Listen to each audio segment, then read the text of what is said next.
देश की जनता ने फिर से एक बार साबित कर दिया है कि मोदी जी के नेतृत्व में जो 10 वर्षों से देश में काम हो रहा है वही सही काम है और इसलिए मोदी जी को तीसरी बार प्रधानमंत्री बनाना ज़रूरी है।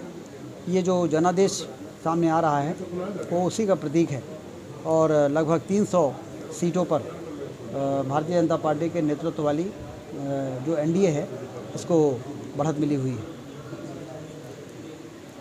कांग्रेस कहीं न कहीं मध्य प्रदेश में अब खाता भी नहीं खोल पा रही है, क्लीन स्वीप हो रही है, कैसे देख रहे हैं? कांग्रेस यहाँ लंबे समय तक शासन में रही है और उनके द्वारा जो गैर जिम्मेदाराना रवैया रहा, मध्य प्रदेश में बीमारू राज का कलंक लगा, प्रदेश की जनता ने उसको भी देखा था और फिर भारतीय जनता पार्टी की सरकार 2003 से जब बनी उसके बाद विकास के कार्य और जनता के कल्याण के जो कार्यक्रम चले भाजपा की सरकारों में उसको भी प्रदेश की जनता ने देखा और उनको साफ दिख गया कि सुशासन की प्रतीक है भाजपा और कुशासन की प्रतीक थी कांग्रेस पार्टी और इसलिए पूरी कांग्रेस पार्टी कटघरे में खड़ी है मध्य प्रदेश की जनता की नज़रों में और इसलिए जब चुनाव आता है तो ऐसा परिणाम देखने को मिलता है। पिछली बार एक सीट हम रह गए थे और इस बार छिंदवाड़ा भी जीत गए, तो 29 से 29 सीटें भाजपा की झोली में डालकर प्रदेश की जनता ने ये मैसेज दिया है कि जो काम करेगा उसी को जनता का आशीर्वाद मिलेगा। देश के गृह मंत्री 5 लाख से अधिक मतों से भी विजयी हुए हैं, प्रधानमंत्री भी बड़ी जीत की ओर अग्रसर है।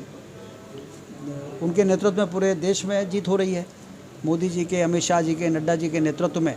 तो उनकी जीत तो हम सब मान के चल रहे थे कि एक तरफा जीत होगी और उसी प्रकार के परिणाम देखने को मिल रहे हैं। तो अपनी ओर से मैं बधाई देता हूँ। सभी विपक्षी दल इकट्ठे हो गए इस बार, फिर भी परिणाम उनके मुताबिक नहीं रहा, क्या वजह लगती है?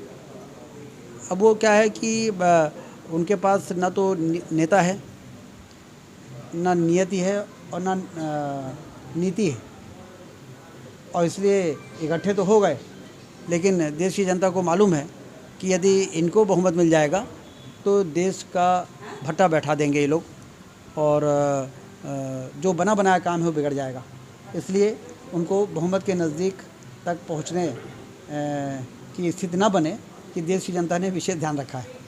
कांग्रेस प्रत्याशी नीलम मिश्रा का आरोप ईवीएम बदलने को कहती है। अभी उनको क्या जानकारी राजनीति की इतनी, वो तो लड़ा दिया, लड़ गई, ठीक, क्या जवाब देना। जी ठीक।